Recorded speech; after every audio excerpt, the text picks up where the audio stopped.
Leafs talk, JD Bunkis, Sam McKee. Leafs win 6-4. Just tweeted it, bud, but sweaty one. That was unnecessarily so. How you feeling after that?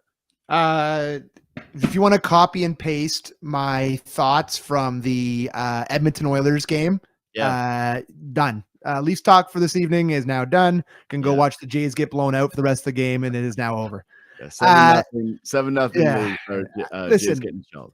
We're both, first of all, we're in the exact same outfit tonight. We are looking like we're looking like we're in a 80s alternative band here. Like we're about to sing like, I don't know what song it is, but we are dressed exactly the same. You know, it's a tough one to analyze again for me. Really tough. I think, I love those first two periods so much. And I sent out a tweet saying I will not read too much into this result. I'm trying to tamper down my my excitement about it, and then they did it for me in the third period, but a lot to unpack.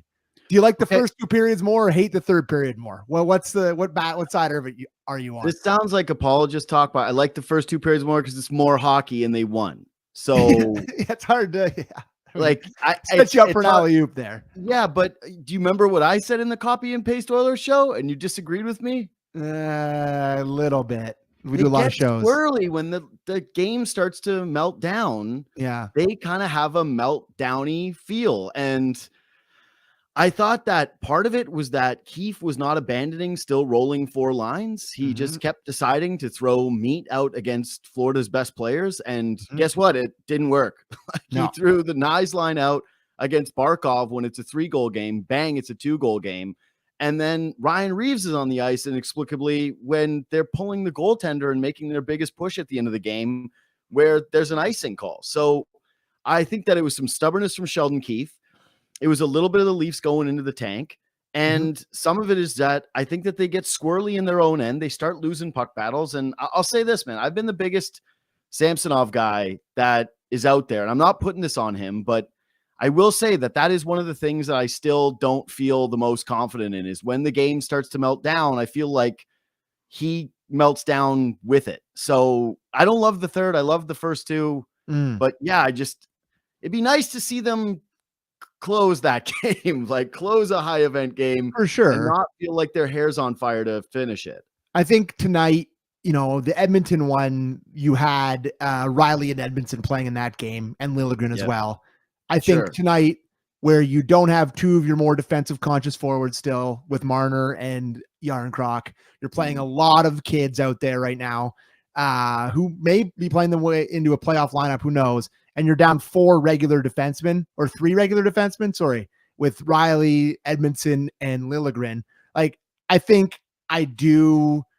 they get up, they kind of go to sleep a little bit. You could feel it in that building. The whole building was kind of asleep. Like it was quiet coming out. Like everyone just assumed it was over.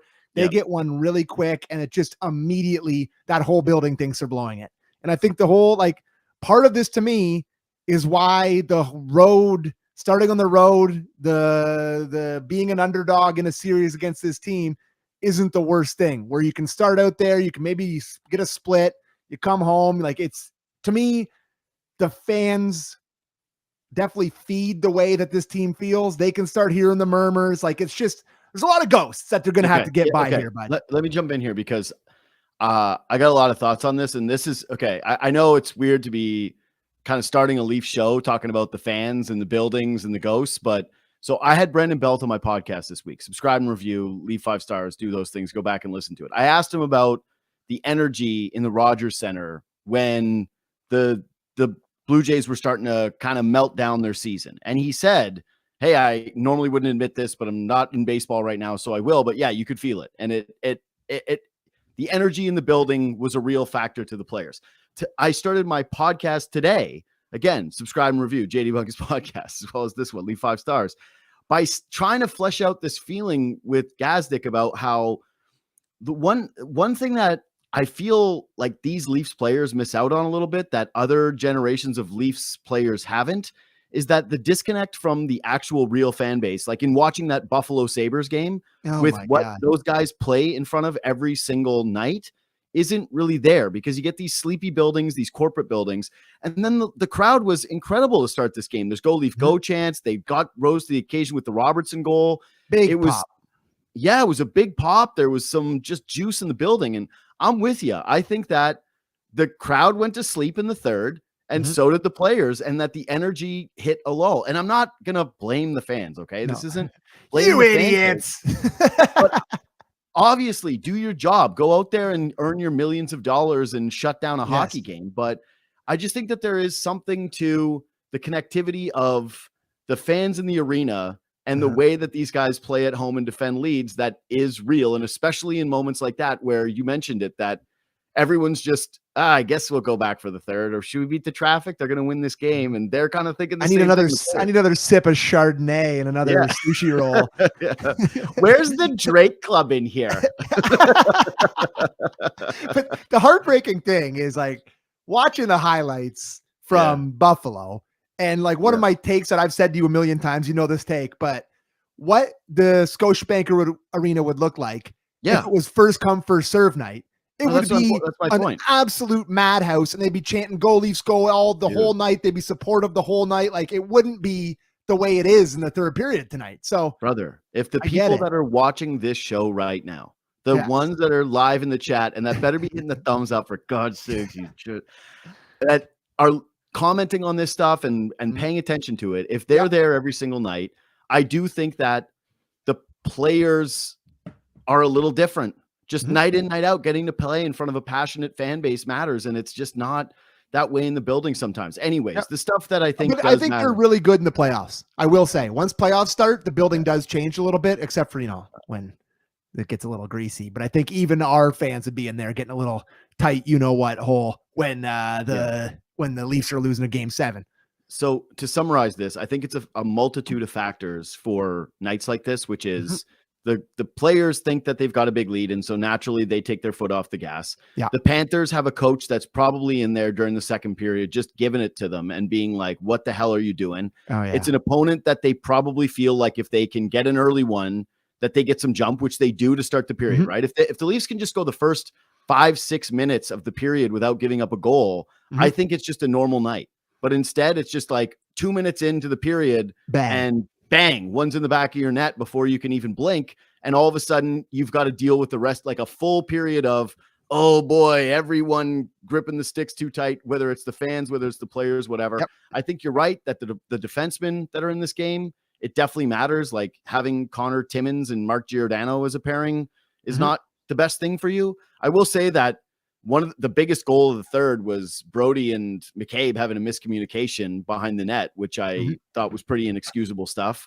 But yeah, just lack of attention to detail, tightening some of the ghosts, some of the fans, some of the player complacency, and some of just who Florida is as a hockey team, which is when they start to roll, they're a force. Yep. I really, so one of the things that's changed for me with, the Tampa and like, listen, with the Florida thing, we can talk about, the game and all the other stuff that happened, but I think it's impossible to have these conversations without talking about a playoff series between these two. Right. Yeah. And it's on everybody's mind right now. Who's watching these games? Like, even if the Leafs had lost this game, people would be pissed, but they'd be like, yeah, you can't really use your bullets, the angry bullets before the playoffs. But I just, I had the one thing I will take away from this, and I'll take away from the last little bit of hockey, where the Panthers haven't been great here for a while. Yeah. They've been their defense. They've been the best defense in the league for a while this year. And it's kind of gone south on them here a little bit. They're letting goals. They're looking a little bit more leaky. I will say that, like, I don't think the Leafs are, I'm not gonna be like, oh, they're definitely going to beat them. But there was a time this year when this potential playoff matchup was there where I was like, this is going to be a 5-game series. Yeah. Like, this is going to be a whitewash. They're going to kill the Leafs. And I do think that the Leafs now, with a little bit more of their physical identity, and we can talk about that tonight, they took some stupid penalties, but they're clearly take the stupid penalties now when you're trying to set the tone here as opposed to in the playoffs. I think the Leafs, they get it in terms of the two reputations of the team, and they get that they have to rise to that occasion. And I feel like it's going to be a lot better playoff series between these two play than what it would have been when I was thinking about it 3 weeks ago. Like, I loved how the Leafs rose to the occasion physically tonight. I thought they were great. I thought Reeves set the tone. I love Nyes going in there and having a little, little hug there. I don't know, quite sure what that was. I love that. Yeah. Somebody asked me if it was a Gordie Howe hat trick. I was like, yeah, I don't think Gordie Howe ever had a scrum where he didn't take his mitts off. Gordie Howe just rolled over in his grave. Yeah. So worst thing I've ever read in my life. Oh my God. But Reeves, I thought for the first part of the game was really good until Keefe started overusing him, but that's not, Reeves' fault. He's going to go on the ice when he's told to, but I thought he was good for the first couple of periods. Fourth line in general. I just thought that the Leafs last year in that playoff series looked terrified the entire time. They were terrified to engage. They were terrified to play physically, and it really hurt them. And that, like, other than scoring, the number one reason they lost was the intimidation factor, and they were just running the Leafs around. Tonight, it felt like two teams that were sort of similar physicality-wise, and they weren't afraid, and that's a big positive for me. Yeah, dude, again, I'd probably be throwing out the third period thing if it hadn't happened in a couple of high-event games where they had looked brilliant against their opponent for 2 periods and basically done the exact same thing to script. I'm with you. I actually thought that there were 2 things that popped up again tonight, which make you feel confident against that Panthers team. One is that they're definitely a more physical team full of guys that are willing to engage with that part of the play. And again, secondary scoring. They're led by Austin Matthews, who continues to buzz. He's going to find feels like he's good for one every night again. And then what? The ecosystem around him is just other guys that find ways to score. And maybe that's just a way to kind of bring up Nick Robertson. Thought that he was making a pretty compelling case tonight to try to be on the playoff roster. To me, there's I would say Holmberg is definitely leading the way for being on the team, especially since he can play center, right? There's a special team component too. He can kill penalties for you, and the penalty kill was better again. But if your real thought is in a matchup against a team like this where you struggle to score, look at this finish. Oh, it's beautiful. That is disgusting. He had a beautiful dangle in this game. He started the play that set up the Nyes goal. Really impressive performance for a guy who I think most people, and myself included, would have said even a few weeks ago, well, you can't have Robertson in a game like this against the Florida Panthers. At least he got the wheels turning for the coaching staff and the people looking at it going, maybe he does have a place in this game. And, I will say he was on the ice for 2 goals against in the third period. So it's the classic give and take. That's the coach's fault. If we're doing that as I think that's a playoff game, Keefe's not doing that. Yeah, you're right. No, it's not going to be him. It's going to be guys that he trusts more clearly. But at the same time, there's only 2 forwards coming back, and I haven't heard they're doing updates on every guy, every practice, and I haven't heard one thing about Yarncroc. So that gives me the feeling that he might not be around. So you're taking out 1 forward basically for the start of the playoffs because Marner's going to be back. Kipper thinks he's playing Wednesday night, so he's heading in here, and there's 1 guy that's going to come out. But you're right. I think that and you can talk about the third period and score effects and all that stuff, but that goal in that moment to start the game, the first goal of the game where he makes a good defensive play, good read, shoots the gap, comes in and makes one of the better goalies in the NHL look silly. That was a all world, backhand, forehand move. You see this? I love that play right there. Anticipatory play, reads it and he's gone. Good wheels. And it's a really nice play from him. And if you're Keefe and you see him doing that stuff in a big game, gets the crowd fired up, how can you not be enticed? And like you said, secondary scoring last year, we've made this point a million times in the playoff series. That's what killed him was a lack of scoring. So it's a big night for Robertson. And I've said a million times that it's not going to work. And I'm dying to be wrong. I don't cheer for takes. I'd kill to be wrong and have this guy contribute. And I thought tonight was a good night for him aside from the couple in the third period, but I won't kill him too bad for that. I swear to God, he's skating better.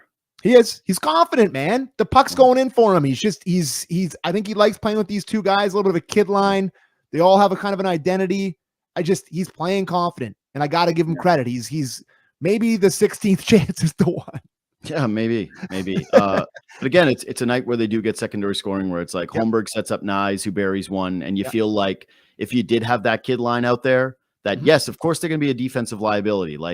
I also just want to hear about these, offensive lines that are perfectly balanced and defensive. Every team has sometimes the way we talk about them in this market because we over talk and whatever, we have a job to do, and we have to analyze every single thing. But I do feel like there's always such an emphasis on, well, you can't trust them defensively. I'm like, where are all the teams? Because I watch hockey every night. I'm not watching like a million guys that are like, wow, they really put the puck in the net. And they're like, it's not everyone is Barkov. There's a reason why when we talk about Barkov, we're like, can you believe this guy's as gifted offensively as he is defensively? Like, same with Matthews. Yeah, exactly. But Bertuzzi gets one tonight again, just in his dirty area, right? Like just finds his spot close to the net, bangs one home, playoff style goal where it's just like a chip and chase. They get their one where it's again net front. Matthew Nyes. I just feel so much better about the distribution of offense for this hockey team than in years past when it was Matthews, Nylander, and the punt lines. Yeah.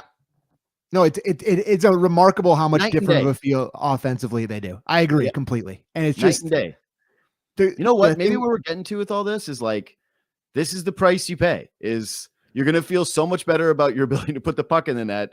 But when you're in a third period and you're like, this game's over, it's not. It's not. Yeah. You don't have Zach Aston Reese beating it to a square for you to get it out of the zone. Like it goes the other way. Yeah. So like you talk about the point you made there, like wasn't Evan Rodriguez playing with, Sam Bennett and, Matthew Tkachuk? It's not like Evan Rodriguez is Bob Gainey out there. He's not getting Selke votes. It's just, he's not like, so every line is not perfect. And it's a great point. And we talk about it like everyone has to be like that. Yeah. But I love the secondary scoring, especially in a playoff feel type of game.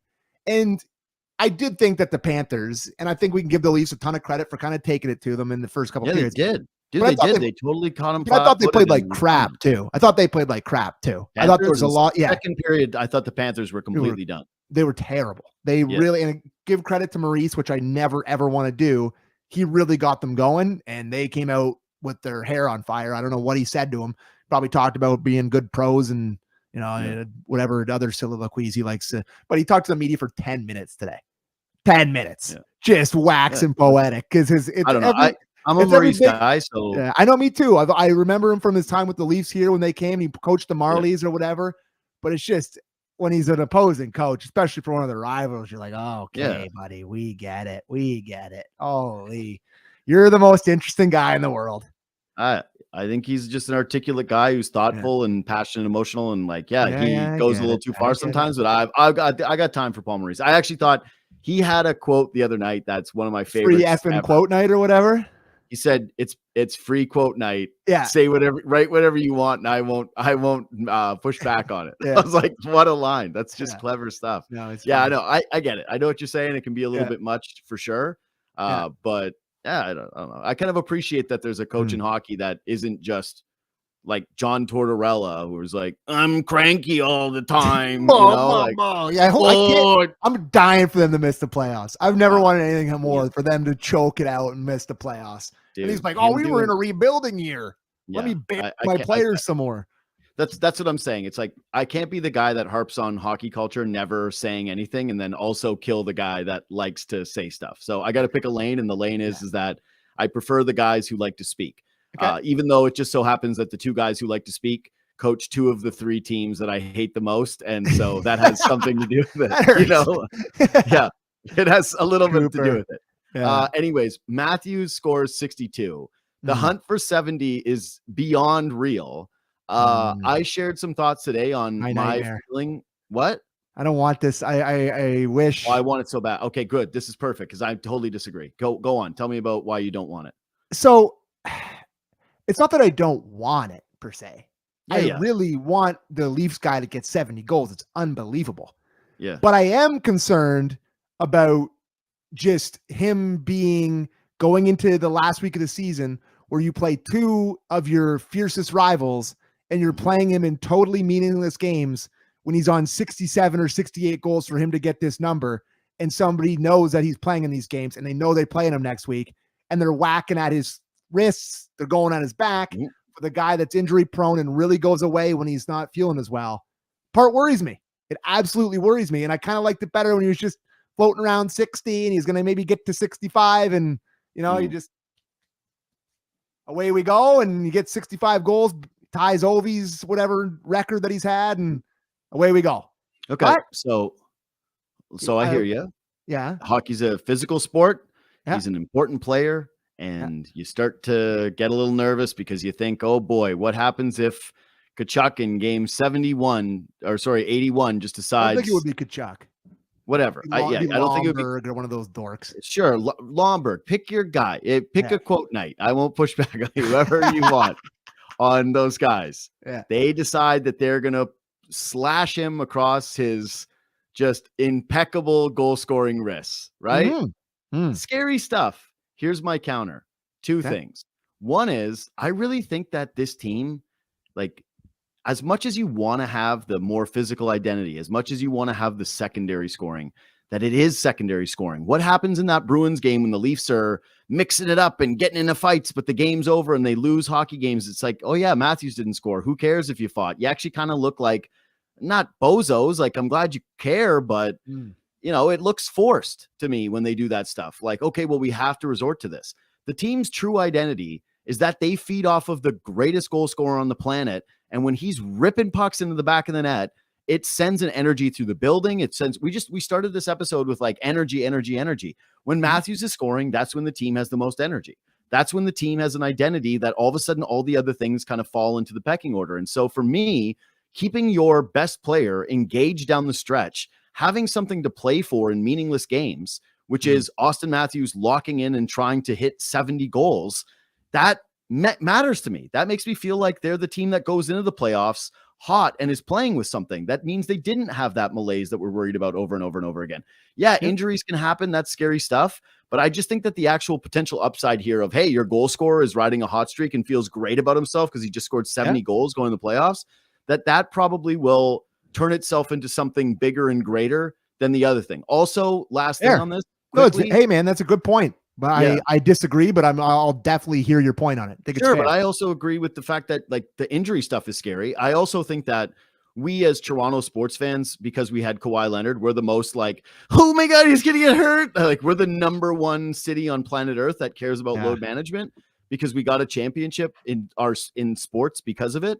But yeah, the other thing too is I got a little bit of Colts from, I want to say 2015 Colts, Curtis Painter. Curtis Painter, man. Yeah. Nobody remembers who won the Super Bowl 4 years ago, but I'll tell you who was the undefeated team. That's the 1972 Dolphins. And 70-goal season is something that, like, you remember that until the day you die stat. So I'm for it. But the thing is, it's, I want it, but I am a little bit, it's just the way the team's going to play and they're all going to be feeding them and like the visuals and me chirping Ovi for taking fall away jumpers and going to the net and stealing guys goals and having like Max Domi had a full on breakaway tonight, full on with the game still in the balance. And he turned his head fully. It's like, get ready for 2 weeks of that.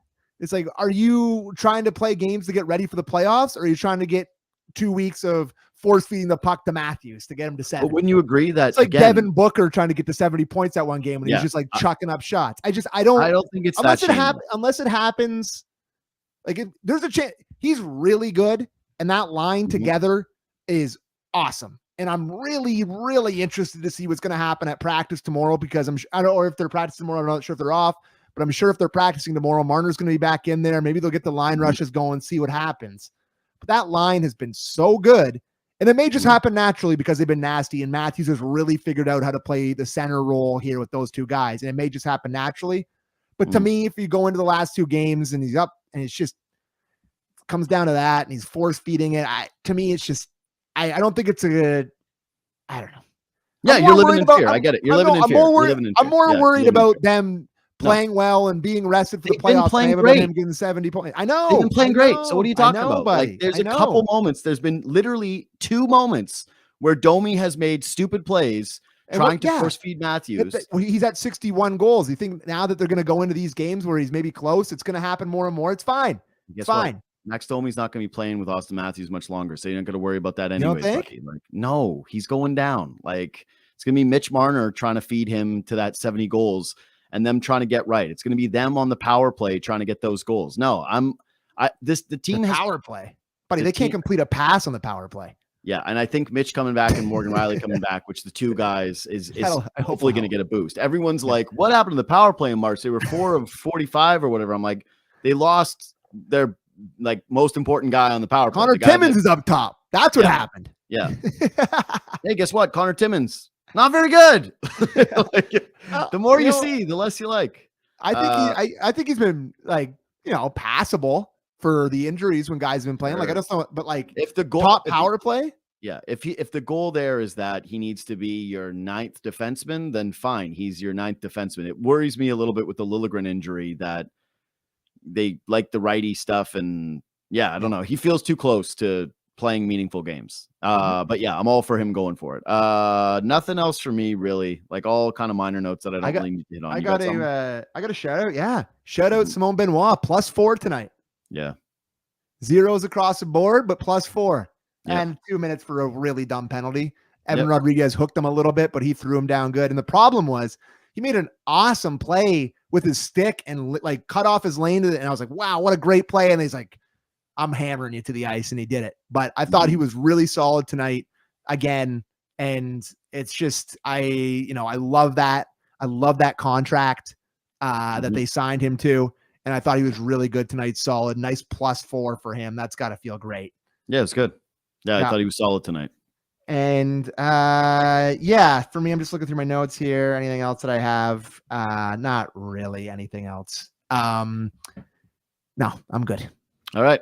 Subscribe to the podcast, leave 5 stars, leave a comment if you like the show, share it on Twitter and Instagram. If you see it, follow us there too at JD Bunkis, at Sammy McKee. And subscribe to our other shows, the JD Bunkis podcast tomorrow. It's Myrtle and I, and I can't remember my other guest, Bobby Marks, and then subscribe to Real From Board as well. We will see you on Wednesday night after the game against the Tampa Bay Lightning. Nice.